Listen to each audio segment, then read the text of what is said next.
الحمد لله رب العالمين، والصلاة والسلام على رسوله الكريم وعلى آله وأصحابه أجمعين وعلى كل من تبعهم بإحسان إلى يوم الدين. اما بعد، پچھلے چند ہفتوں سے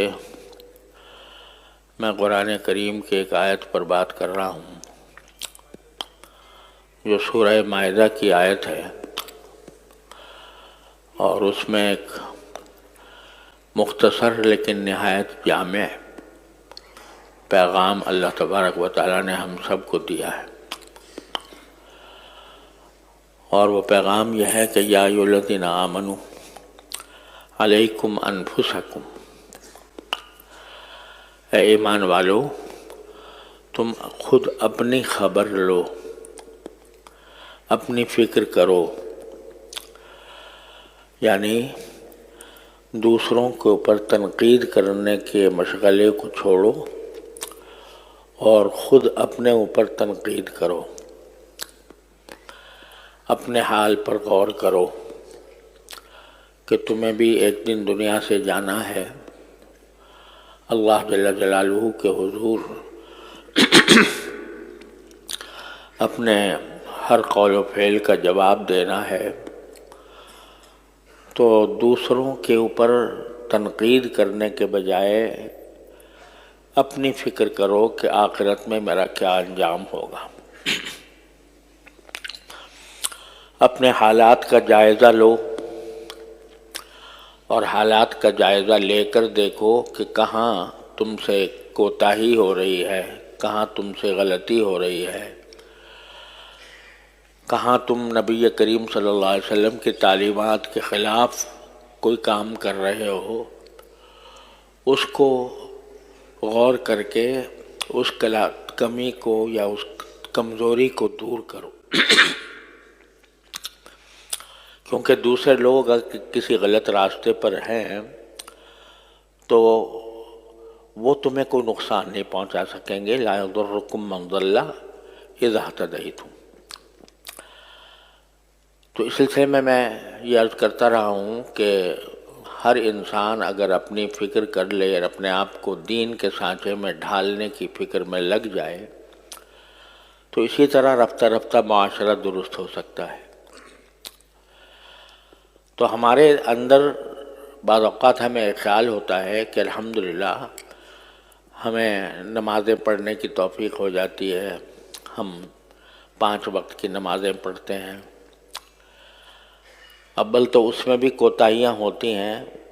ان کا بھی جائزہ لیتے رہنا چاہیے کہ نمازیں ہم واقعی اس طریقے سے پڑھ رہے ہیں جیسا ہم سے مطلوب ہے۔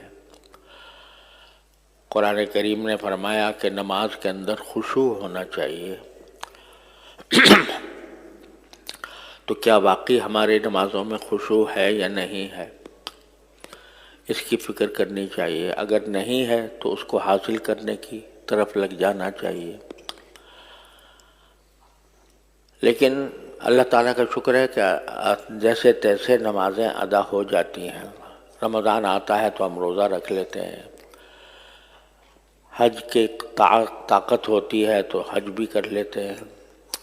زکوٰۃ ہم پر واجب ہوتی ہے تو کچھ نہ کچھ ادا کر دیتے ہیں۔ تو یہ بعض اوقات اس پر ہم مطمئن ہو کر بیٹھ جاتے ہیں کہ بس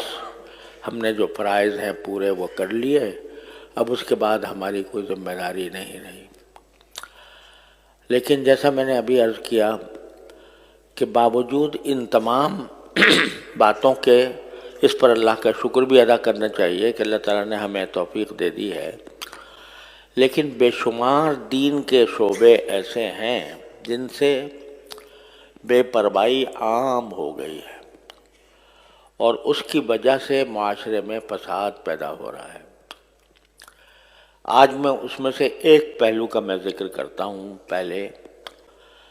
کہ باوجود اس کے کہ لوگ نمازیں پڑھتے ہیں، روزے رکھتے ہیں، سب کچھ کرتے ہیں، لیکن ان کا یہ عمل صرف اپنی ذات کی حد تک محدود رہتا ہے۔ حالانکہ اللہ تبارک و تعالی نے جہاں ہم پر یہ ذمہ داری ڈالی ہے کہ تم اپنے آپ کو اللہ تعالیٰ کی رضا کے مطابق بناؤ، سنت کے مطابق زندگی گزارو، وہاں اللہ تبارک و تعالیٰ نے ہمیں اس بات کا بھی مکلف فرمایا ہے کہ اپنے گھر والوں کی بھی فکر کریں، اپنے بیوی بچوں کی، اپنے گھر کے افراد کی، اپنے اولاد کی فکر کر کے ان کی ایسی تربیت کریں کہ جس سے دینی ماحول گھر میں پیدا ہو۔ چنانچہ ایک دوسری آیت میں اللہ تبارک و تعالیٰ نے صاف صاف فرمایا، یا ایھا الذین آمنوا قوا انفسکم واہلیکم نارا، اے ایمان والو تم اپنے آپ کو بھی جہنم کی آگ سے بچاؤ اور اپنے گھر والوں کو بھی جہنم کی آگ سے بچاؤ۔ کیا معنی کہ صرف تمہیں اپنی ذات کو بچا لینا کافی نہیں ہے، بلکہ اپنے گھر والوں کی ذمہ داری بھی تم پر عائد ہوتی ہے۔ تم اپنی فیملی کے سربراہ ہو، اپنے خاندان کے سربراہ ہو، تو تمہارا فرض ہے کہ اپنی بیوی کو، اپنے بچوں کو، اپنی اولاد کو، بلکہ اگر بہن بھائیوں کو بھی سیدھے راستے پر رکھنے کی کوشش کرو۔ اب آج کل یہ صورتحال بہت عام ہو گئی ہے کہ ایک انسان اپنی ذات میں بڑا پکا نمازی ہے، صف اول میں پہنچتا ہے اور تکبیر اولیٰ کے ساتھ نماز جماعت میں ادا کرتا ہے، لیکن اس کی اولاد کا حال یہ ہے کہ وہ بالکل الٹی سمت میں جا رہی ہے۔ وہ اس کو نہ نماز کا پتہ ہے، نہ روزے کا پتہ ہے، روزہ چلو شاید رکھ لیا نہیں رکھ لیا، لیکن نمازوں کی فکر نہیں، نماز کو باجماعت ادا کرنے کی فکر نہیں، اس کو دین کی بنیادی باتوں کا پتہ نہیں، اس کو قرآن کریم پڑھنا نہیں آتا، اس کو قرآن کریم کی تلاوت کی توفیق نہیں ہوتی، اور وہ دن رات دوسری طرف لگا ہوا ہے، لہو و لعب میں، کھیل کود میں، اور اس کو ایسی تعلیم گاہوں میں اس کی تربیت ہو رہی ہے جہاں دین کا کوئی نشان نہیں ہے۔ آج ایک نہیں سینکڑوں مثالیں میرے سامنے آتی ہیں کہ بڑا نیک لوگ ہیں اور اپنی ذات میں نماز بھی پڑھتے ہیں، روزہ بھی رکھتے ہیں، حج بھی کرتے ہیں اور تبلیغ میں بھی وقت لگاتے ہیں، لیکن اولاد کی طرف دیکھو تو وہ دوسری طرف جا رہی ہے اور اس کو دین کا کوئی ہوش نہیں ہے، کوئی پتہ نہیں ہے۔ وجہ کیا ہے کہ جو ایک انسان کے ذمے اپنے اولاد کی تعلیم و تربیت کی جو ذمہ داری ہے اس کا احساس نہیں۔ وہ سوچتے ہیں کہ بھئی ہم نے تو اپنا کر لیا، اب یہ نئی نسل ہے، نئے بچے ہیں، نیا ماحول ہے، یہ دنیا کے معاملات کے اندر یہ جانے اور ان کا کام جانے، اس کی طرف توجہ نہیں ہوتی۔ نتیجہ یہ ہے کہ مثلاً آج کل اس بات کو بڑا معیار فخر سمجھا جاتا ہے کہ ہم نے اعلیٰ تعلیمی اداروں میں ان کو تعلیم دلوائی ہے، ایسے اسکولوں میں تعلیم دلوائی ہے کہ جہاں دنیا کے علوم بڑے اچھے معیار کے ساتھ پڑھائے جاتے ہیں، وہاں ہم نے ان کو بھیج دیا۔ اب وہاں جا کر ان کی جو ذہن ہے یا ان کا جو فکر ہے، سوچ ہے، وہ بالکل مختلف راستہ اختیار کر لیتی۔ لوگ بڑے فخر سے کہتے ہیں کہ بھئی میرے بیٹے نے جو ہے وہ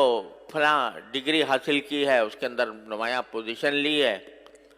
اور اس کو اسکالرشپ دی گئی ہے اور اس کی اسکالرشپ کے ذریعے اس کو باہر بھیجا جا رہا ہے۔ بے دھڑک اس کو ایک اعلیٰ فخر کی بات سمجھ کر اپنی اولاد کو باہر بھیج دیتے ہیں، اور باہر بھیجنے کے بعد وہ اولاد پھر بعد میں خود روتے ہیں کہ یہ ہمارے ہاتھ سے نکل گئی۔ ایسے مثالیں بے شمار ہمارے سامنے آتی ہیں، اچھے خاصے نیک لوگ،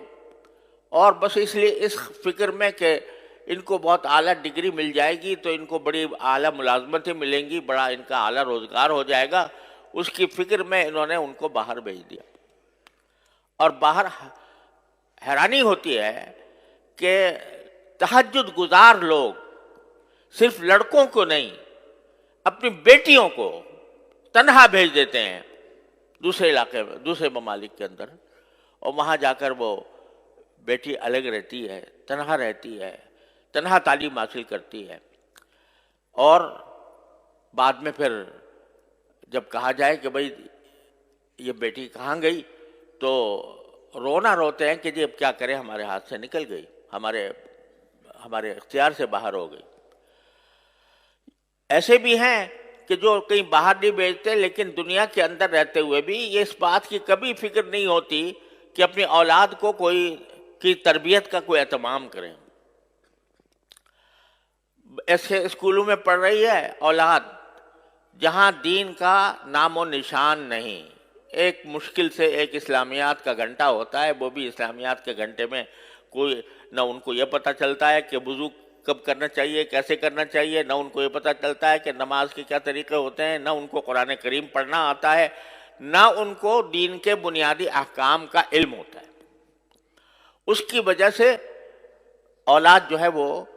دین سے بالکل غافل ہو کے رہ جاتی ہے۔ اور آج کل تو سوشل میڈیا کا زمانہ ہے، تو ہر ایک کے ہاتھ میں بچے کے ہاتھ میں ٹیلی فون ہے، اور ٹیلی فون کے اندر جو کچھ خرافات اس کے اندر ہوتی ہے وہ خرافات سے میں ملوث ہوتا ہے، اور وہ ان خرافات کا مقتضا ہی یہ ہے کہ انسان آخرت کو بھول جائے اور دنیا کی فکر کرے، اس میں لگے ہوئے ہیں۔ تو میرے بھائیوں اور عزیزوں، یہ ہم کیا اس پر مطمئن ہو کے بیٹھ گئے کہ بھئی ہم تو نمازی ہیں، الحمدللہ ہم نمازوں کے اندر آتے ہیں، جماعت میں شامل ہوتے ہیں، جمعہ پڑھتے ہیں، اور ہم نمازوں کی ہمیں توفیق ہو جاتی ہے، لیکن اولاد کیسے کہاں جا رہی ہے اس کی طرف فکر نہیں۔ مجھے خود یاد ہے کہ ایک صاحب جو بڑے تہجد گزار تھے اور بڑے ذاکر شاگر،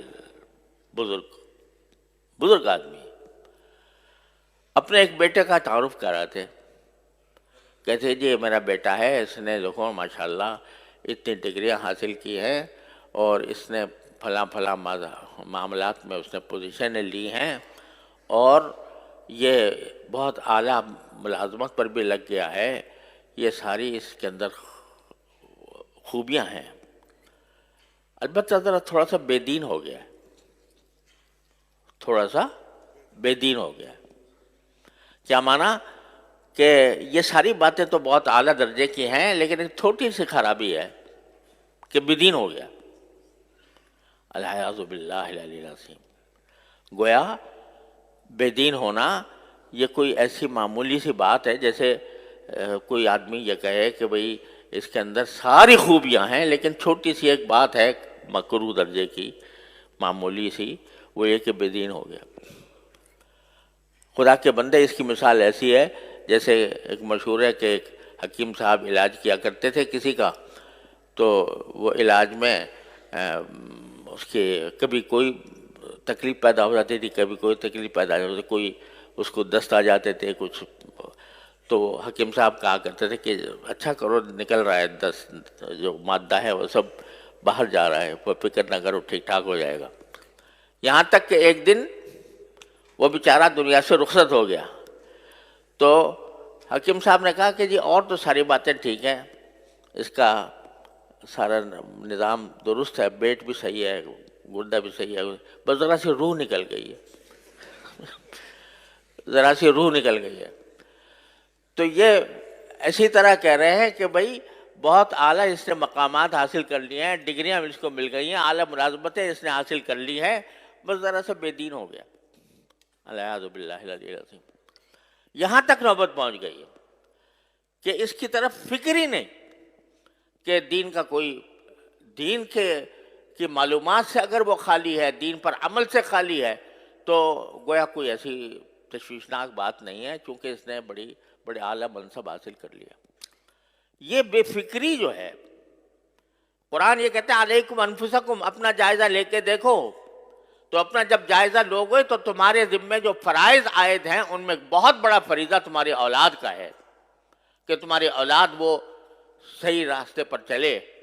اور اگر وہ بے راہ ہوتی ہے، غلط راستے پر جاتی ہے، تو صرف یہ نہیں کہ اس کو پکڑا جائے گا، تمہاری بھی پکڑ ہوگی۔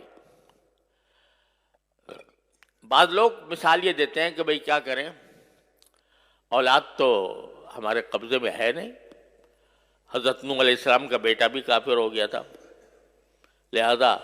نوح علیہ السلام کا بیٹا اگر کافر ہو گیا تھا، اس کی ذمہ داری حضرت نوح علیہ السلام پر تو نہیں آتی۔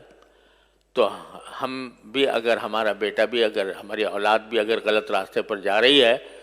تو ہماری کیا پکڑ ہو؟ خوب سمجھ لو کہ نوح علیہ السلام کا بیٹا جو کافر ہو گیا تھا، کافر رہا، کافر مرا، وہ 950 سال نوح علیہ السلام نے اس کے لیے کوشش کی، 950 سال۔ پھر بے شک جب آدمی ساری کوشش کر کے عاجز ہو گیا تو پھر بے شک اللہ تعالیٰ کے ہاں اس کی معافی ہوگی۔ لیکن آپ نے کتنے دن صرف کیے، کتنا وقت آپ نے اس کام پر لگایا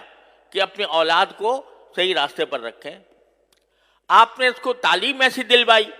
جس میں دین کا کوئی نام و نشان نہیں، آپ نے اس کو ایسے علاقوں میں بھیجا کہ جہاں اس کو بے دین ہونا ہی تھا، خود اپنے عمل سے آپ نے یہ کام کیا، تو پھر آپ وہ مثال نہیں دے سکتے۔ ایک اور بعض اوقات یہ مغالطہ ہوتا ہے کہ بھئی ہم نے تو اولاد کو بہت سمجھایا، لیکن کیا کریں، مانتی نہیں۔ تو قرآن نے اس آیت میں جو میں نے ابھی آپ کے سامنے پڑھی تھی، اس کے اندر اس کا بھی جواب دیا۔ یہ فرمایا کہ تم اپنے آپ کو بھی آگ سے بچاؤ، اپنی اولاد کو بھی آگ سے بچاؤ۔ یہاں لفظ جو استعمال کیا کہ آگ سے بچاؤ، اس میں خود ایک پیغام دے دیا کہ ایک فرض کرو تمہارا ایک نادان بچہ ہے، وہ آگ کی طرف بڑھ رہا ہے، دنیا کی آگ کی طرف جا رہا ہے، آگ کی طرف، اور خطرہ ہے کہ وہ آگ کے اندر جا کر جل جائے گا۔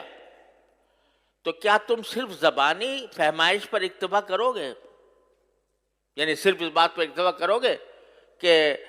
بیٹا یہ آگ ہے، اس میں جل جاؤ گے، مت جانا اس میں، اور کہہ کے فارغ ہو جاؤ گے؟ اور اگر وہ آگے بڑھتا رہے تو کیا یہ کہو گے کہ بھئی ہم نے تو بہت سمجھایا ہے، جا ہی رہا ہے آگ کی طرف؟ کوئی باپ اس کو آگ کی طرف جاتے دیکھ کر صرف زبانی جمع خرچ پر اکتفا نہیں کر سکتی، آگے بڑھ کر اس کو گود میں لے کر اس کو وہاں سے ہٹائے گی۔ تو کوشش وہ معتبر ہے کہ جو جس طرح دنیا کی آگ سے تم ایک اپنی نادان اولاد کو بچاتے ہو، اس طرح اتنی ہی اہمیت کے ساتھ اس کو جہنم کی آگ سے بچانے کی فکر کرو۔ اس کے لیے ضرورت ہے کہ تم اپنے گھر میں ماحول ایسا پیدا کرو، بچوں کو ایسی تعلیم دو، جب تک کہ بچہ قرآن کریم نہ سیکھ لے، قرآن کریم اس کو پڑھنا نہ آ جائے، اس وقت تک کسی اور کام میں اس کو مت ڈالو۔ ہمارے ہاں الحمدللہ مسلمانوں کی تاریخ یہ ہے کہ سب سے پہلی تعلیم جو بچے کو دی جاتی تھی وہ قرآن کریم کی ہوتی تھی، ناظرہ ہی صحیح، لیکن ناظرہ قرآن کریم بھی انسان کی زندگی میں انقلاب برپا کرتا ہے۔ اگر صحیح طریقے سے ناظرہ پڑھ لے نا بچہ، تو اس کے دل میں ایمان کا بیج پڑ جاتا ہے، اور پھر آگے وہ ایمان کا بیج اس کو بہت سی برائیوں سے روکتا ہے۔ تو جب تک اس بات کا یقین نہ ہو جائے کہ میرا بچہ قرآن کریم پڑھنے کے قابل ہے، اس وقت تک اس کو آگے نہ بھیجو۔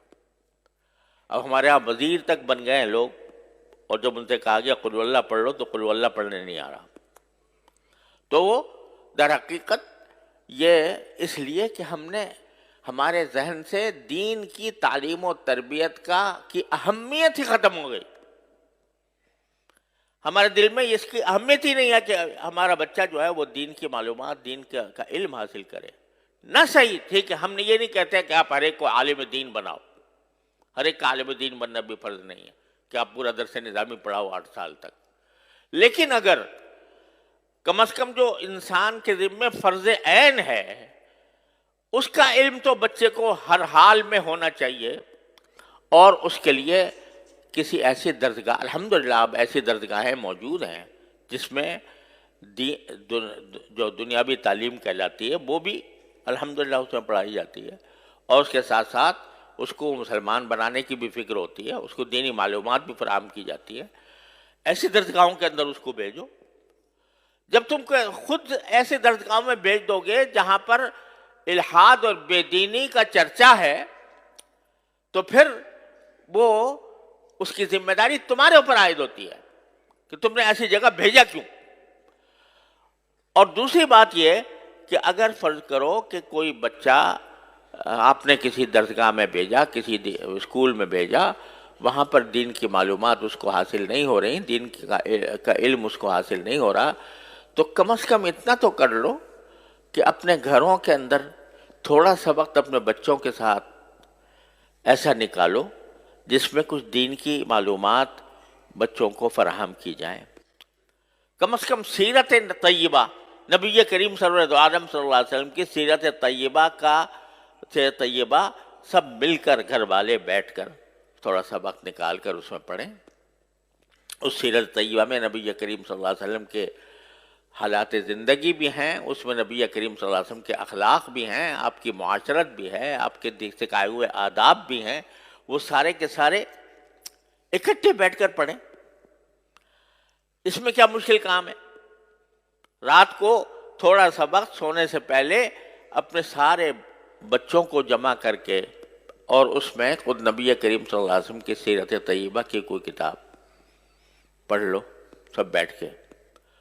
اور اس کے اندر نبی کریم صلی اللہ علیہ وسلم کی سنتیں بھی اس میں بیان ہوں گی. ایک کتاب ہے اسوہ رسول اکرم صلی اللہ علیہ وسلم، میرے شیخ حضرت عارفی قدس اللہ تعالیٰ سرہ کی کتاب ہے، وہ سامنے رکھ لو، اس کو تھوڑا تھوڑا کر کے پڑھو اور سب اس کو سنیں، اس کو سمجھے، تو کم از کم گھر کے ماحول کے اندر ایک ایسا مدرسہ قائم ہو جائے گا. اور یہ اصل مدرسہ ہے. نبی کریم صلی اللہ علیہ وسلم کے عہد مبارک میں کوئی باقاعدہ مدرسہ نہیں ہوتا تھا، صفہ تھا جس میں صحابہ کرام مختلف علاقوں سے آ کر تھوڑے سے پڑھ گئے تھے. وہ انہوں نے تو اپنے آپ کو خاص کر لیا تھا اس کے لیے. لیکن ہر صحابی کا اپنا گھر خود مدرسہ تھا دین کا. ہر صحابی کے گھر میں تذکرے نبی کریم صلی اللہ علیہ وسلم کی سنت کے ہوتے تھے، آپ کی سیرت کے ہوتے تھے. اس کے نتیجے میں جو اولاد پیدا ہو رہی تھی وہ اولاد بھی سیرت اور سنت کے سانچے میں ڈلی ہوئی تھی. اس میں کیا مشکل کام ہے؟ میں کہتا ہوں 15 منٹ نکال لو، صرف 15 منٹ روزانہ، اور اس میں نبی کریم سرور دو عالم صلی اللہ علیہ وسلم کی سیرت طیبہ پر مشتمل کوئی کتاب پڑھی جائے اور پڑھ کر بچوں کو اس کا علم دیا جائے سیرت طیبہ کا. اور پھر سیرت طیبہ کے ساتھ جو بنیادی ضروریات ہیں دین کی، وضو کے احکام، نماز کے احکام وغیرہ وغیرہ، اور اخلاق، آداب، کس چیز کے کیا ادب ہے، کھانے کا کیا ادب ہے، سونے کا کیا ادب ہے، بازار جانے کا کیا ادب ہے، خرید و فروخت کا کیا ادب ہے، یہ ساری باتیں رفتہ رفتہ روزانہ کر کے اگر 15 منٹ بھی روزانہ ہر انسان، ہر مسلمان نکال لے اور اپنے اولاد کی اس طرح تربیت کرنے کی فکر کرے تو انشاءاللہ اللہ تعالیٰ کی رحمت سے ایک انقلاب آ جائے گا. لیکن چونکہ فکر نہیں تو اس کی وجہ سے یہ چھوٹا سا کام بھی نہیں ہو پا رہا. اور قرآن اسی کی طرف متوجہ کر رہا ہے کہ تم ساری دنیا کے اوپر تنقید کرتے ہو کہ فلاں جگہ یہ ہو رہا ہے، فلاں جگہ یہ ہو رہا ہے، سیاسی ماحول کے اندر بے چینی ہے، اضطراب ہے، انتشار ہے، لڑائیاں ہیں، جھگڑے ہیں، تنازعات ہیں، ان سب کی شکایت تو کرتے ہو، لیکن خود اپنی طرف متوجہ ہو کر نہیں دیکھتے کہ تمہارے ہاں کیا کمی ہے۔ اگر تم فرض کرو کہ مکمل طور پر اسلامی احکام پر عمل کر رہے ہو، لیکن تمہاری اولاد اور تمہارے گھر والے دوسری طرف جا رہے ہیں، اس کی ذمہ داری بھی تمہارے اوپر عائد ہوتی ہے۔ اپنی فکر کرو، اور اس کا ایک آسان راستہ میں آپ حضرات کی خدمت میں عرض کر رہا ہوں کہ 15 منٹ نکال لو روزانہ رات کو، اور اپنے گھر والوں کو جمع کر کے اس میں سیرت طیبہ اور احکام شریعت کی کتاب حضرت حکیم محمد مولانا تھانوی رحمۃ اللہ علیہ کی حیات المسلمین ہے مثلا، وہ پڑھ کے، بہت آسان کتاب ہے، آسانی کے ساتھ پڑھی جا سکتی ہے، وہ پڑھ کے سب کے سامنے پڑھی جائے تو انشاءاللہ اس سے ایک ماحول پیدا ہوگا اور اصلاح کی طرف ایک پیش قدمی ہوگی۔ اللہ تبارک و تعالیٰ اپنے فضل و کرم سے ہم سب کو اس کی توفیق عطا فرمائے۔ وآخر دعوانا الحمدللہ رب العالمین۔